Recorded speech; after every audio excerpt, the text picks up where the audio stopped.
Herzlich willkommen zum Freigeist Online-Kongress 2.0, dem Kongress für ein freies und selbstbestimmtes Leben.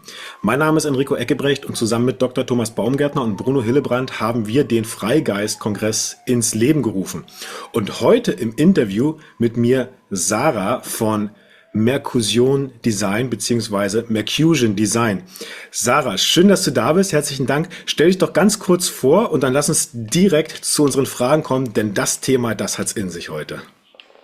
Okay, hallo, herzlichen Dank für die Einladung auch. Mein Name ist Sarah und ja, wie gesagt, ich bin die Designerin und Gründerin von Mercusion. Ich bin eine sehr weltreisende, offene Frau, die sich gerne mit verschiedenen Kulturen auseinandersetzt und eben auch mit ihrem traditionellen Handwerk. Und so bin ich eben auch langsam immer mehr auf die Idee gekommen, irgendwann eine Firma zu gründen, um nachhaltige Kleidung und Schmuck herzustellen.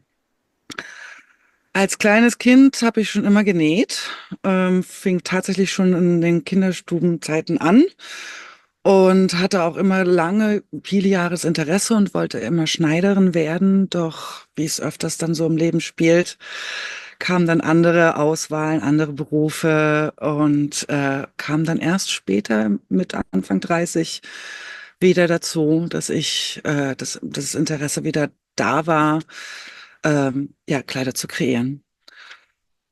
Ja. Wow, das klingt spannend. Das heißt, du bist mal keine digitale Nomadin, aber trotzdem Nomadin, sozusagen Design-Nomadin. Du reist um die Welt und du designst Mode. Das heißt, du hast gerade erzählt, du bist als Kind schon irgendwie da infiziert worden mit dem Design-Virus. Und wie kamst du jetzt auf deinen Namen? Was bedeutet dein Name? Kannst du ihn mal für uns erklären? Also Mercusion kommt aus der Kombination heraus Merkur und Fusion. Merkur ist römischer, ursprünglich römischer Gott, der als Götterbote zwischen den Welten der Götter, der Menschen und der Toten hin und her reist und meistens geschichtlich von geschichtlichen Hintergrund her dort Waren aus den verschiedenen Welten mitgenommen hat und die dann in anderen Welten wieder getauscht hat. Und für mich ist das eben sehr wichtig, natürlich bin ich kein Gott, aber jemand, der eben sehr gerne reist und eben auch gerne neue und alte Traditionen aus verschiedenen Kulturen kennenlernen möchte, erkunden möchte und eben vielleicht auch mitbringen möchte nach Europa oder ja, in andere Länder, um Sachen vorzustellen, die vielleicht in Vergessenheit geraten sind, wie meinetwegen Blockprint oder bestimmte Webetechniken. Und dann kommt man eben auch zur Fusion, dass ich versuche, neu alte, traditionsreiche Produkte oder auch Vorgänge wie Blockprint oder verschiedene Webetechniken neu verbinde mit nachhaltigen Prozessen, die dann einfach gesünder für die Umwelt und für den Menschen ist und das eben dann alles in Einklang zu bringen, zu verschmelzen und nach Europa zu bringen. Wow, jetzt hast du schon so ein paar Buzzwords gesagt, wo ich gleich mal den Finger in die Wunde legen werde. Nachhaltigkeit. Und wenn ich an Mode denke, dann denke ich als allererstes immer an Kinderarbeit, an die Skandale von diesen ganzen großen Discountern, die auf Schiffen quasi wirklich Sklaven haben.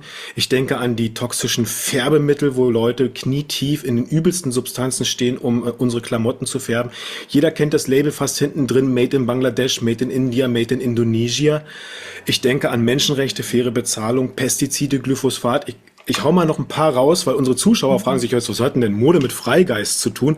Ich denke an die Fashion-Shows, wo abgemagerte Mädchen teilweise mit 14 über den Laufsteg stöckeln und nichts mehr essen, damit sie in die Klamotten passen. Also das ganze Thema Nachhaltigkeit in der Mode ist ja wirklich, da macht man ja die Büchse der Pandora auf. Eigentlich ist man immer froh, wenn man einfach nur günstig, ne, bei Primark, um mal so eine Marke zu nennen, seine Klamotten für 4 Euro das Shirt bekommt. Aber zum Thema Kinderarbeit und Baumwollproduktion. In vielen Ländern arbeiten ja Kinder im Prinzip für diese Klamotten bereits ab dem Alter von 5 Jahren auf den Baumwollplantagen. Ja. Was machst du oder wie ist da so dein Ansatz für faire Arbeitsbedingungen? Und Was würdest du den Leuten mitgeben, dass sie möglicherweise auch mal auf ein Billigprodukt verzichten? Warum? Warum sollte ich auf mein 5-Euro-Shirt verzichten? Bei Kinderarbeit. Ich meine, eigentlich liegt es auf der Hand, aber. Ja, ähm, man muss sich das so vorstellen, umso größer die Companies sind, umso mehr versuchen sie durch maschinelle Arbeit, größere Flächen mit mehr Pestiziden, mit mehr verschiedenen chemischen Materialien, Substanzen auch die Stoffe weich machen, äh, die Produkte billiger zu machen. Und so mehr das passiert, umso mehr leiden mehr Menschen und auch die Umwelt drunter. Und für mich speziell bei Mercusion versuche ich eben, oder wir, äh, versuche ich mit Kleinbauern zu arbeiten, die eben Flächen von 2 Hektar haben. Das sind dann teilweise Fairtrade-Kommunen oder eben auch private Bauern, die ich seit über 20 Jahren kenne, weil ich in Indien, also ich habe hauptsächlich meine Produktion in Indien noch, dann noch Thailand und Indonesien wird kommen. Da auch der Grundgedanke bei Mercusion ist, dass ich immer wieder verschiedene Welten und verschiedene Produktionswelten zusammenbringe. Und da suche ich hauptsächlich eben kleine Kommunen, wo es eben sicher sein kann, dass A kontrolliert wird, dass die Kinder nicht zur Arbeit gezwungen werden, sondern tatsächlich zur Schule gehen. Genauso eben auch, dass sie einen höheren Fixpreis bekommen für die Produkte, die sie herstellen, so dass sie wiederum die Unsicherheit nicht mehr haben, dass wenn mal die Ernte schlechter war, dass dann irgendwie kein Geld mehr da ist für Essen. Genauso ist auch dadurch, dass dann diese kleinen Flächen existieren, haben die Bauern die Möglichkeit, Handarbeit zu machen. Das heißt, sie können schneller Schädlinge bekämpfen, weil sie es einfach sehen, weil es überschaubar ist und dadurch auch keine großen Maschinen und keine Entlaubungsmittel benutzt werden müssen. Gleichzeitig kann man auch eben diese Nutzflächen mit Nutzpflanzen, Kompost und bestimmten Mischungen also biologischen Mischungen als Düngemittel benutzen, so dass der Boden fruchtbar bleibt und genauso eben nicht mit Pestiziden versetzt wird. Kinderarbeit ist für mich ein No-Go, und einerseits sind es private Familien, wo ich einfach immer wieder da bin und das kontrollieren kann, da ich selber mindestens 4 bis 6 Monate im Jahr dort in Indien vor Ort bin und das dann eben auch alles sehen kann. Und ich auch bis jetzt auch immer nur eine Kollektion herstelle. Und ja, die klein, dieses Kleinhalten macht die Kontrolle und es gibt eben Sicherheit für die Familien sowie auch für die Kinder.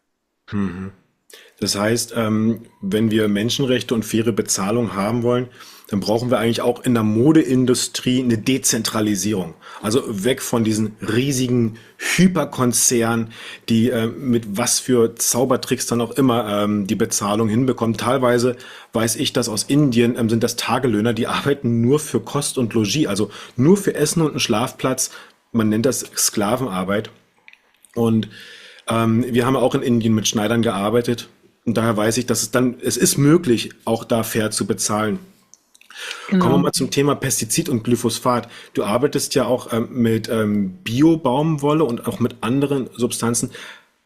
Hast du zufällig die Zahlen von Glyphosaten oder Pestizideinsätzen genau auf dem Schirm? Weil ich weiß, es sind so 10-20% der weltweiten Menge an Pestiziden nur für die Klamotten.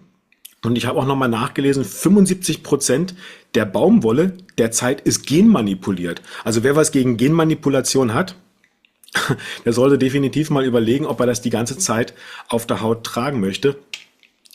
Wie ist das jetzt bei Bio-Baumwolle? Was sind da jetzt eigentlich die Unterschiede? Ähm, Bio-Baumwolle, arg sind es insgesamt, glaube ich, nur 2% an von weltweit gesehen, wo Bio-Baumwolle angebaut wird. Also es ist sehr, sehr gering. Ähm, Das Problem an Baumwolle an sich erstmal ist, dass Baumwolle am Anfang, wenn die kleinen Kerne keimen müssen, brauchen sie sehr viel Wasser. Und für Bio-Baumwolle dadurch probiert man wiederum auf kleinen Ackern zu arbeiten. da natürlich keine Pestizide, keine Düngemittel benutzt werden können. Und da probiert man dann eben auch vor allem entweder in regenreichen Gegenden zu arbeiten, wo es einfach natürliche Wasserversorgung kommt, oder eben Tröpfchenbewässerung sowie Furchenbewässerung. Ähm, und eben auch wieder mit Nützlingen diesen Boden fruchtbar zu halten und eben auch zu beschützen durch Kompost, ja, den Boden auch weich zu machen und fruchtbar zu machen. Konventionelle Baumwolle wird in großen Massen hergestellt, mit Maschinen, mit Düngemitteln, mit Pestiziden und werden en masse Wasser reingegeben, weil der Boden ja auch immer unfruchtbarer wird durch die Mhm. Pestizide. Ja. Das heißt, der Boden wird hart und dementsprechend wird wahnsinnig viel mehr Wasser verbraucht. Und heutzutage ist es eben so, dass man sagen kann, ein T-Shirt von Baumwolle verbraucht circa 2000 bis 2500 Liter. Ein T-Shirt. Ah, ja, genau. Und dann zahlen wir aber nur 5 Euro dafür oder 3,99 Euro. Das ist ja wirklich, das, Genau, genau, das ist nicht, also da ist keine Realität in dem Sinne ja, vorhanden. wow. Das Problem ist auch, dass eben bei 2000, wenn man das mal so ausrechnet, ne, 2000 Liter bis 2500, ich glaube, es geht sogar bis 2700 Liter Trinkwasser, das verbrauchen wir in 2 Jahren, grob 2,5 Jahren, ein einzelner Mensch als Trinkwasser. Also das ist Ja. schon Wenn ich mir das jetzt vorstelle, Wahnsinn. alleine in der Modeindustrie, ich hatte Leute, die haben damals auch, also als ich Student war, in diesen ganzen Hyperfilialen gearbeitet. Jeder kennt sie. Ne? Ich nenne jetzt absichtlich mal keine Namen. Und da werden ja Klamotten entsorgt, wenn sie ein kleines Loch haben. Und die werden dann nicht in Container gegeben, wie zum Beispiel bei Lebensmitteln. Containern ist ja auch illegal, sondern die werden zerhäckselt.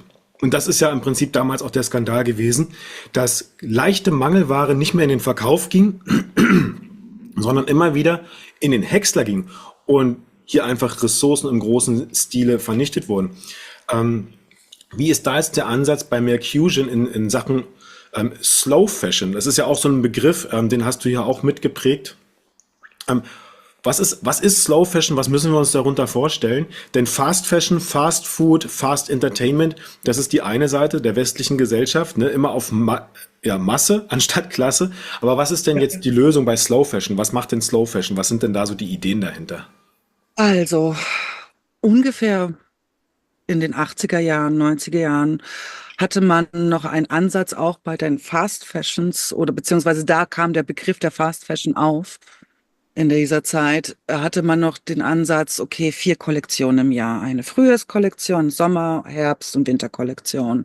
Mhm. Es hat sich mittlerweile über die letzten 20 bis 30 Jahre in so ein Wahnsinn kreiert, dass bis zu 12 Kollektionen im Jahr produziert werden, um immer wieder den neuesten Trend zu haben und immer wieder den Konsumenten anzustecken oder einzuladen, was zu kaufen. Primark, Zara, H&M sind natürlich alles diese ja, Fast Fashion Companies, die wirklich 12 Kollektionen im Jahr tun, her produzieren. Bei McFusion ist es so, dass ich natürlich probiere, auf die sozialen Umweltfaktoren zu achten, die Umweltfaktoren an sich und auch die ökonomischen. Sprich, wenn man 12 Kollektionen produziert, ist der Wasserverbrauch extremst hoch. Der Energie- oder CO2-Ausstoß, die Emissionen sind riesig. Und natürlich auch die ganzen Chemikalien kommen teilweise zum größten Teil ins Grundwasser. Die Chemikalien sind extremst giftig und toxisch, auch für vor allem die Arbeiter und für die Träger auch, nicht in diesem Maße, aber vor allem für die Menschen, die mit diesen Produkten arbeiten. Und auch vieles kommt eben von diesen Giftstoffen wieder zurück in unsere Umwelt, in unser Grundwasser. Und da habe ich mir eben damals Gedanken gemacht oder auch heute noch, weil es ist ein ständiger Prozess, denn ich bin nun mal ein ganz, ganz kleines Unternehmen, mehr oder weniger eine One-Woman-Show, die probiert, mit verschiedenen Farmen zusammenzuarbeiten und wachse stetig, was man alles machen kann und erneuern kann. Und da gibt's jedes Jahr neue Errungenschaften, wie meinetwegen, dass ich bis jetzt nur eine Kollektion im Jahr produziere. Es wird vielleicht noch eine Winterkollektion kommen, aber Herbst und Frühjahr werde ich eher auslassen, sondern es ist eher meistens eine Sommerkollektion und dann hoffentlich ab nächsten Jahr eine Winterkollektion. Aber dass es eben überschaubar ist. Genauso, was benutzt man dann für Mittel? Das ist die nächste Frage bei Slow Fashion. Welche Materialien benutzt man? Rohprodukte, also Rohbaumwolle, Biobaumwolle, Hanf oder eben Bambus oder eben, wenn man dann Polyester benutzt, dann guckt man eben, dass man recyceltes Polyester benutzt, weil es gibt mittlerweile Prozesse, um Polyester wieder zu verarbeiten, dass man da so Stück für Stück immer mehr hinarbeitet, dass es eben nicht so viele Schadstoffe ausgestoßen werden durch die Kleidung. Und Ja, das ist das Prinzip von Mercutian oder auch das Prinzip von Slow Fashion, dass der Konsument auch versteht, woher die Produkte kommen, wie sie entstehen, wer da auch mit dran arbeitet und äh, dass es eher ein gesunderer Prozess ist, hm. äh, ja, Ja, anstatt einen schnelllebigen Prozess zu haben und billig einzukaufen. Man kann grob sagen, umso billiger die Mode ist, desto mehr Pestizide, desto mehr Chemie äh, desto kommt, mehr Kinderarbeit, desto mehr mehr Ausbeutung. Kinderarbeit, desto mehr Zwangsarbeit, desto mehr Niedriglöhne, Arbeitslöhne sind vorhanden. Und das sollte man sich bewusst machen als Ja. Konsument. Ich Ja. meine, ich habe mir das überlegt, auch bei der Vorbereitung aufs Interview. Ich bin schon auch ein bisschen in diesem Thema drin, aber ich muss ganz ehrlich auch sagen, das ist auch bei mir noch ein blinder Fleck im bewussten Konsumieren, immer wieder auch. Und mir ist dann aufgefallen, in Europa tragen die meisten Menschen ja 24 Stunden Klamotten. Also ich Ja. kenne wenige Leute, die sagen, ich nehme mir mal 30 Minuten und mache ein Nacktbad. Teilweise ist es gar nicht möglich, weil man erfriert in Deutschland, außer man hat die Heizung auf 5, kann sich aber auch keiner mehr leisten. Das heißt, die Menschen tragen diese mit Pestizid belasteten Klamotten, die teilweise von Kinderhänden gefärbt wurden, 24 Stunden am Leib. Das ist eigentlich wie so ein Gefängnis. Ich kenne von jemand aus meiner Familie, die hat von einer Modemarke auch bestellt und dann hat die irgendwann mal so einen Muskeltest gemacht, weil die immer so Schnappatmung hatte und die musste ihren halben Kleiderschrank ausräumen, weil sie festgestellt hat, dass die Energie, also die feinstoffliche, spirituelle Energie in den Klamotten so erwürgend, erdrückend war, dass sie da regelrecht Platzangst in den Klamotten bekommen hat. Und das ist auch für mich so ein Moment, wo ich immer mehr versuche umzudenken. Bei meinen Yoga-Klamotten habe ich als erstes drauf geachtet, da wollte ich eine Shanti Energy haben. Und mir fiel auf, dass wenn ich in einen normalen Sport, wie sagt man, in einen Sportladen gegangen bin, da gab es nur noch Plaste. Alles Plaste, Plaste, Plaste. Und jetzt haben wir uns ja auch drüber unterhalten und du arbeitest ja mit solchen spannenden Materialien wie Bambus, wo jetzt jeder denkt, was, aus Bambus mache ich mir einen Floß, eine Holzhütte oder baue eine Schule in Bali. Also aus Bambus kann man Klamotten machen. Und jetzt kommt Ja. der Burner für mich als Veganer. Ich habe ja ein tierisches Problem mit Seide. Leute, die mich kennen, wissen das, weil ja Seide auch ein Tierprodukt ist, wo wir Milliarden von Seidenraupen einfach ausbeuten, töten, damit wir an die Seide kommen. Und als wir uns letztens unterhalten haben, hast du gesagt, es gibt jetzt vegan-freundliche Seide. Magst du mal zum Thema Bambus und vegan-freundlicher Seide ein bisschen was erzählen, damit unsere Zuschauer mal so Ideen bekommen, was gerade schon möglich ist? Also, arbeite mit Ahimsa-Seide oder auch Peace-Seide auf Englisch genannt. Ahimsa-Seide ist der ursprüngliche Sanskrit-Name und kommt eben aus Indien, da in Indien inspiriert durch Mahatma Gandhi und der Gewaltlosigkeit. Sie versuchen, ja, Tiere nicht mehr zu verletzen, sondern sie wirklich anzuerkennen und vorsichtig mit ihnen umzugehen. Das Lebewesen ist wichtig. Mhm.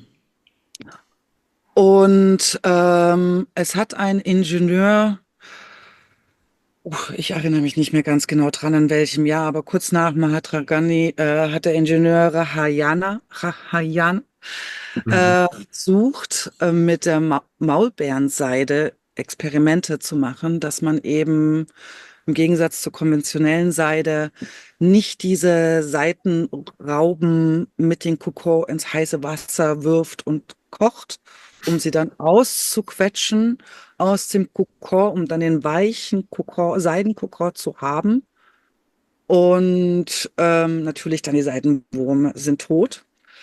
Und dann hat man einen langen, weichen Faden, den man dann zur Seite verarbeiten kann. So Und eigentlich er, total grausam, ne? Wenn man so diese Schlipskrawatten sieht und die Menschen fühlen sich immer so elegant. Ich habe damals auf der Bühne gestanden und habe das immer schon gesehen und dachte mir so, laufende Friedhöfe. genau. Es gab schon immer in Indien Wildseide, die Mhm. dann eingesammelt wurde und die Raupen sozusagen schon geschlüpft waren. Und Mhm. die verwendet man auch noch heute, ähm, um Seidenprodukte herzustellen. Allerdings ist die sehr rau im Gegensatz zu der Maulbeerenseide. Und deswegen hat dieser Ingenieur dann eben geguckt, wie man das anstellen kann, dass man diese Maulbeerseide erst verwenden kann, wenn die Raupen geschlüpft sind. Und das ist bei Ahimsa-Seide eben der Fall, dass man die kleinen Raupen sich schön vollfressen lässt, ein schönes Netz überlegt und wartet, bis sie schlüpfen, dann das Netz hochhebt und die Falter wegfliegen können, was natürlich auch super gut ist für die Ernährungskette der Vögel oder auch andere Tieren, genauso aber auch der Bestäubung der Pflanzen, Mhm. dass einfach weiterhin Schmetterlinge etc. vorhanden sind auf dieser Welt. Das heißt, wir warten jetzt einfach mit diesen Raupen, die diese Seitenstaufe machen, bis die geschlüpft sind, dann fliegen die weg und das, was sie übrig lassen, also quasi der Müll der Natur, den verwenden wir jetzt, da sind wir komplett im Omega, wo sich der Kreislauf schließt, den verwenden wir jetzt und machen dann daraus Klamotten. Genau, Oder? genau. Das Einzige ist eben, dass diese Seide leicht zerstört ist, dieser Kokon. Mhm. Und dadurch sind die Seidenstränge kürzer, als jetzt, wenn man den Wurm tötet, auskocht und dann das konventionelle Verfahren anwenden würde. Dementsprechend hat man kürzere Seidenstränge und mehr Aufwand, mehr Arbeitsaufwand. Und deswegen ist Ahimsa-Seide meistens etwas teurer als die konventionelle Seide. Ja, das ist Ja, also wow. ist ein Unterschied und das versuche ich immer mehr einzubringen. Und natürlich muss man dann schauen, wie arg die Seide nachhaltig sein kann, denn Seide ist sehr empfindliches Material und relativ schwierig maschinell zu waschen.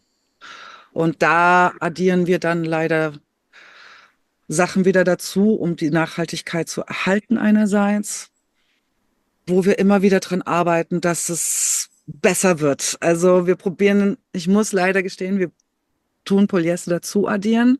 Mhm. Allerdings die geringste Variation, die es möglich ist. Und es ist auch recyceltes Polyester. Und wir gucken nach neuen Prozessen, dass es auch mit Viskose geht. Allerdings ist Viskose einfach nicht so stabil wie Polyester, Du was bist da aus voll so eine Pionierin, ne? Also das ist so fast unerforschtes Feld. Ich habe ja deine Hemden gesehen. Es gibt Hier in viele, die das Portugal. machen, Ja, aber natürlich weiß ich nicht, ob ich jetzt eine Pionierin bin, aber ja. definitiv. Also ich bin ja auch sehr viel rumgekommen auf allen Kontinenten. Ja. Und erstmal Öko-Fashion ist wirklich noch eine ganz kleine Nische. Und Slow Fashion sowieso, aber vegan freundliche Ahimsa-Seide. Ahimsa heißt Gewaltlosigkeit, kommt aus dem Yoga, ist ein Pfad des Yoga, ne? Ja. Das war für mich letztens auch nochmal so ein Augenöffner, denn ich habe diese Hemden gesehen, ihr Lieben. Ihr würdet keinen Unterschied erkennen. Also die fassen sich genauso an wie normale Seidenhemden, so ganz weich und wunderschöne Muster. Also man steht modisch in nichts nach. Also kein Laie könnte dir jetzt auf dem Buffet sagen, ey, ist das Ahimsa-Seide mit kürzerer Faser? Nein, also wirklich nicht. Das heißt, nur die Handhabung ist dann jetzt hier so, dass man da drauf achten muss, aber jeder, der sich mal ein Seidenhemd geleistet hat oder eine Seidenkrawatte, der weiß einfach, das packt man nicht mit in die Sportwäsche, wenn man aus dem Fitnessstudio kommt. Das bringt man in eine chemische Reinigung, weil ich glaube, die Waschmaschine würde jedes Seidenhemd zerstören. Das Und ist eben dann dieser Zusatz. ja, Ja, das heißt, da Entschuldige. packst du dann ein bisschen was. Ich meine, Plastik ist ja nicht schlecht, ist ja nicht nur schlecht, sondern die Art, wie wir es verwendet haben, es überall grundsätzlich als erstes einzusetzen, als ersten Materialstoff. Ich glaube, das ist das Problem gewesen. Aber wenn wir an Orten Plastik benutzen, wo es auch sinnvoll sein kann und auch auf der Suche sind nach anderen Materialien. Und wie ist das jetzt mit Bambus? Also, es gibt wirklich extremst viele tolle Ansätze und neue Materialien, wo ich auch schon letztes Jahr mehr und mehr in meine Kollektion reingegangen bin, um einfach auch zu testen, wie reagiert der Konsument drauf. Mhm.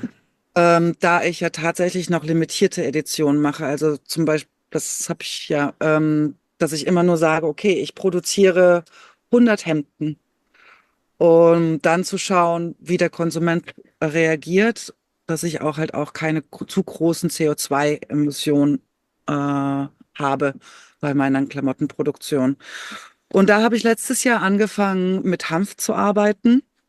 Und Hanf ist A, eine sehr, sehr robuste Pflanze, die teilweise wirklich wie Unkraut wächst, die auf extremst kargen Böden wachsen kann, die kein Düngemittel, keine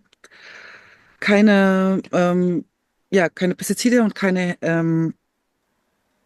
Herbizide braucht und auch also sehr geringe Wassermengen braucht, um überhaupt Mhm. zu wachsen. Und es ist robuster als Baumwolle sogar. Wow. Das Problem ist bloß, dass es auf dem Markt noch nicht so arg vorhanden ist. Was sehr komisch ist, denn Hanf kann wirklich in allen möglichen Klimazonen wachsen. Ja, ja, hier haben wir eine sehr starke Lobby, ne, gegen den Hanf. Das ist ja, ob es die Pharma-Lobby ist oder ich glaube, man kann es sogar als Zement verwenden. Ja, Hempcrete habe ich mal gelesen. Und Hanffaser. Also meine Hemp-Sachen, die halten tatsächlich.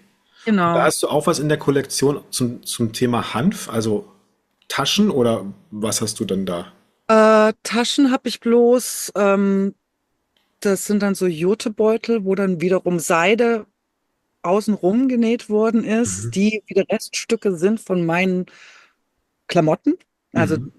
meinetwegen hier die Bluse, da kommt dann immer, wenn ich die schneidere, sind ja Restbestände da. Daraus werden dann wieder die Taschen gebastelt und dann wird eben der Jutebeutel mit reingesetzt aus Hanf. Genauso habe ich aber auch Hanf-Kimonos letztes Jahr produziert. Davon sind noch einige da. Und eben auch Hanfhemden mit Hanf und Baumwolle auch gemischte Strukturen, damit es ein bisschen weicher wird und auch eine bestimmte Struktur hat, die ich eben als Designerin haben möchte. Mhm. Genau. Und ja, also bei Hanf ist ein wichtiger Bestandteil bei mir. Dann kommt aber auch ähm, Bambus Mhm. sehr zum Vorteil, denn Bambus ist eine Pflanze, die genauso extrem schnell wächst, Mhm. die vor allem aber auch ökologisch gesehen in die Höhe wächst, bis so 10 Metern. Natürlich, wenn man jetzt für den Klamottenproduktion sie braucht, erntet man sie meistens nach 2 Metern oder sowas, damit sie nicht so hart wird. Aber sie wächst extremst, braucht nicht viel Wasser und das Tolle an Bambus ist, dass sie viermal mehr CO2 äh, verarbeitet zu Mhm. Sauerstoff, also viel mehr als andere Bäume. Das heißt, der CO2-Emissionsfußabdruck wird Ja. geringer. Genauso aber auch bildet sie Wurzeln. Und in den Wurzeln kommen wieder kleine Bambuspflanzen. Das heißt, man muss sie noch nicht mal mehr neu säen. Das habe ich gesehen. Ich musste in Hawaii den Bambus zurückschlagen. Da hat irgendjemand auf Big Island irgendwann mal Bambus angepflanzt. Und das ist da jetzt einfach hat sich ausgebreitet, eben durch die Wurzeln, was du gerade gesagt hast. Und Bambus wächst ja wirklich extrem schnell. Also man kann beim Bambus wachsen zuschauen, weil der wächst, glaube ich, am Tag 5, 6 Zentimeter, je nachdem, wie viel Wasser er bekommt, ne? Eventuell Genau. sogar mehr. Also es ist erschreckend, wie schnell der Bambus wächst. Wenn man ihn wegmachen muss, dann merkt man es. Das ist wie Rasenmähen. Schlimmer. Und das Tolle am Bambus ist eben auch, dass der eine sehr starke, ähm,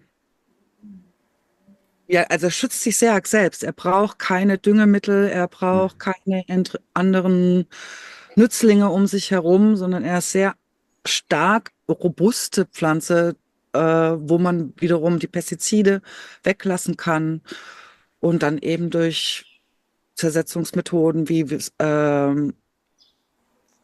einem weichen Material umarbeiten kann. Das kommt immer mehr auf, auch Bambus sowie auch Hanf, aber es ist eben noch in sehr geringen Maßen vorhanden. Ja. Ja. Verstehe. Ja, das sind großartige Sachen. Als ich in Indien war, bin ich auch damit in Berührung gekommen. Viele Leute denken ja irrtümlich, Indien ist arm. Indien ist das reicheste Land, das ich bisher besucht habe. Alleine die Mehlsorten, ja, also glutenfreies Mehl ist da Standard, weil es gibt so viele Sorten, womit die Inder irgendwelche Pancakes machen. Das ist einfach Ragi, um mal eine zu nennen. Und genauso aber auch bei den Faserstoffen. Während wir in Europa Baumwolle und Leder kennen, hat man in Indien einfach die komplette Palette von Pflanzenfasern ausgetestet und es gibt da wirklich alles Mögliche. Und ich durfte damals auch mal Bambusklamotten tragen, als wir uns in Indien die Sachen nähen haben lassen. Und das war ist einfach ein tolles Material, ähnlich wie Seide auch fast. Ne? Also nicht ganz so weich wie Kann Seide. es so, ja, man kann es so verarbeiten, ja. Ja. Es kann auch, also meine Kimonos zum Beispiel, die sind ein bisschen härter, weil ich einfach das Material so haben Mhm. möchte. Das ist, es kommt dann natürlich drauf an, was man auch dazu gibt und wie man sie eben verarbeitet und was man Mhm. eben als Struktur Ja. äh, ja Jetzt haben kommen wir will. mal zu dem wichtigsten Thema eigentlich bei Mode. Das waren ja jetzt nur die Stoffe. Mhm. Aber was ist Mode? Mode ist ja Schnitt. Mode ist ja im Prinzip auch Design. Jetzt haben wir erstmal nur über das Material gesprochen. Und mich haben ganz früh schon Freundinnen darauf aufmerksam gemacht, dass die eingenähten Labelgrößen S, XS, XXS, dass das alles nicht mehr stimmt und dass die nach und nach angepasst wurden. Wie ist denn das jetzt mit diesen ganzen westlichen falschen ich sage jetzt einfach mal westlich falsche Schönheitsideale? Ähm, Wie gestaltest du deine Designs? Weil die meisten Sachen, ich kann die meisten Sachen nicht tragen, die für Männer gemacht werden, weil sie mir einfach wirklich zu eng im Schritt sind. Ich muss immer schauen, dass ich Sporthosen bekomme. Entschuldigt. Und bei Frauen weiß ich, dass man da eben auch ja, Schnitte hat, gerade auch bei Unterwäsche, die einfach krebserregend sind. Wie gestaltest du da deine Designs? Was ist da so dein Ansatz? Ähm, also ich bin ja eine mehr kräftigere Persönlichkeit und vom Körperbau und so mache meistens natürlich am Anfang immer die Schnitte, die mir passen. Also ich gehe dadurch, dass ich sehr klein angefangen habe vor 5 Jahren mit, also wirklich, ich habe eine kleine Kollektion von meinetwegen 3 verschiedenen Modellen mit jeweils 10 Produkten produziert vor 5 Jahren und habe natürlich dann die Sachen gemacht, die mir auch einfach passen. Und ich mag nun mal sehr bequeme, aber auch sehr elegante Kleidung.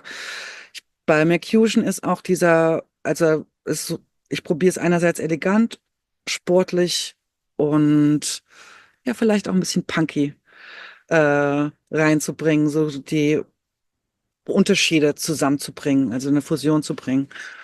Und dadurch ist es meistens eher weitere Kleidung. Und ich habe einfach auch gemerkt in den letzten Jahren, dass sehr, sehr viele unterschiedliche Altersgruppen meine Klamotten kaufen, von teilweise 15-jährigen Mädels bis 65. Ich glaube, der älteste war 82 Jahre, ein Mann aus Spanien, hat eine Wendejacke von mir gekauft.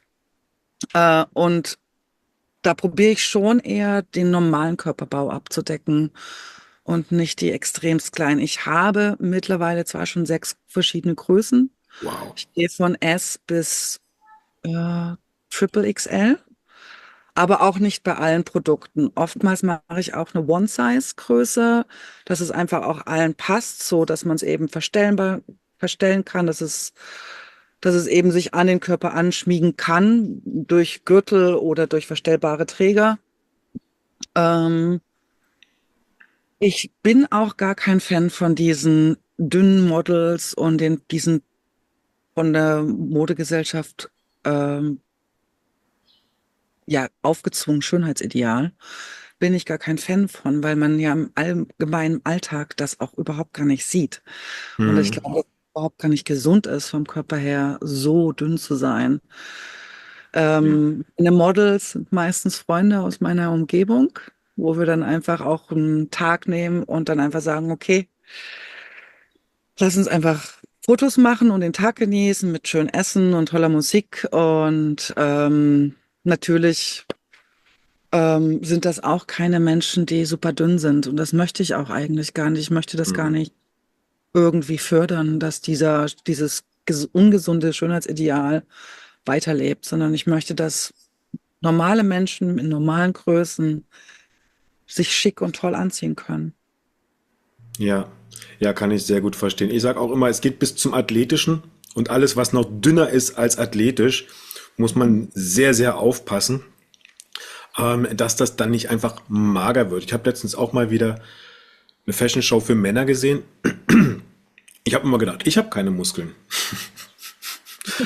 Aber die Männer, die mittlerweile auf dem Laufsteg laufen, die sind mittlerweile schlachsiger noch als ich. Und das will was heißen, denn ich bin eigentlich Musiker und mittlerweile Computer-Nerd. Das heißt, ich laufe nicht den ganzen Tag ins Fitnessstudio. Und ja, das ist auch das, was vielen Leuten gar nicht bewusst ist, was im Prinzip alles an dieser toxischen Modeindustrie dranhängt. Ne? Das ist ja, geht bei den Materialien los über die Schnitte, dann die Vermarktung und dann die Verwertung, also dieses Zerstören von Produkten. Jetzt hast du ganz kurz vorhin schon mal erwähnt, wenn man Klamotten schneidet, bleiben ja da Reststücke übrig und du recycelst da sogar dann diese Reststücke in Wieder mehr. weitere Taschen und so. Ja, genau. Also ich habe zum Beispiel auch, benutze ich, wenn man ein Kleidungsstück produziert, wird es ja meistens in Plastiktaschen eingewickelt, damit nichts beschädigt wird und dann wird es eben verschickt oder eben zum Konsumenten gebracht. Da gehe ich zum Beispiel dagegen, dass ich auch Frauen in Indien Arbeit gebe, weil viele Frauen in Indien leider immer noch zu wenig Arbeit bekommen. Und die bekommen dann diese Reststoffe und machen dann kleine Taschen raus, die dann wiederum von meinen anderen Schneidern eingepackt wird und in diese Stofftaschen und dann zu mir geschickt wird und ich bringe es dann zum Konsumenten. Das ist eine Recycle-Art, die ich einfach sehr nützlich finde, weil Mhm. natürlich der Konsument, wenn ich das jetzt verschicke, einfach noch eine kleine nützliche Tasche mit dazu bekommt. Und gleichzeitig wird der Plastikkonsum auf null reduziert. Und gleichzeitig gebe ich auch noch Arbeit zu Frauen, die dringend Arbeit brauchen. Genial. Nämlich eine Super, kleine super. Win-Win. Ja, super spannend. Das heißt, Arbeitsplätze werden geschaffen, Kinderarbeit wird vermieden. Eigentlich ein rundum sorglos Paket. Ähm, ja, Sarah, wirklich faszinierend. Also ich bewundere das ja, wenn jemand den Mut hat, heutzutage im Prinzip ein Einzelunternehmen aufzumachen und dann wirklich von A bis Z solche Produktionsprozesse in Gang zu bringen. Ich hoffe, es gibt mehr Leute auf der Welt, die diese innovativen Wege gehen. Ja, ich fasse nochmal zusammen. 75% der Baumwolle genmanipuliert. 2700 Liter Trinkwasser für ein T-Shirt. Kinderarbeit ab 5 Jahre. Wir haben noch nicht mal über das Färben der Klamotten heute gesprochen. Na, da haben wir ausgelassen. Wären 3 Stunden würden wir jetzt hier zugange sein. Sarah, wie können dich denn jetzt Leute erreichen, wenn sie sagen, ich habe Lust auf ein bisschen Öko-Fashion? Zumindest im Yoga oder wenn ich mal aufs nächste Event gehe, will ich mal in sauberer, ethischer Kleidung da auftauchen. Ja, also man kann das auf meiner Homepage, kann man was bestellen. Das ist www.mercusion.net. Oder eben über Instagram, da heiße ich mercusion.design. Und na, ja, darüber kann man mich erreichen oder eben auch meine Produkte anschauen. Es kann natürlich sein, dadurch, dass ich Limited Editions mache, also limitierte Kollektionen, dass Sachen sehr schnell ausgehen. Aber ich wachse halt einfach auch mit jedem Jahr, umso mehr Nachfrage kommt, desto mehr werde ich dann eben auch produzieren. Man sollte allerdings ab und zu mal dann eben Geduld mitbringen. Hm. Wenn man weiß, okay, das T-Shirt gibt's gerade nicht mehr, dann kann es eben sein, dass es 3, 4 Monate braucht, bis es das wieder gibt. Das Hm. ist natürlich ein Nachteil zur Fast Fashion, aber andererseits, wenn man sich das eben alles anschaut, was da hinten dran hängt an Rattenschwanz von CO2-Emissionen, von Färbetechniken, von Chemikalien, die benutzt werden, von Arbeitsbedingungen, die einfach schlecht sind und auch eben auch Kinderarbeit.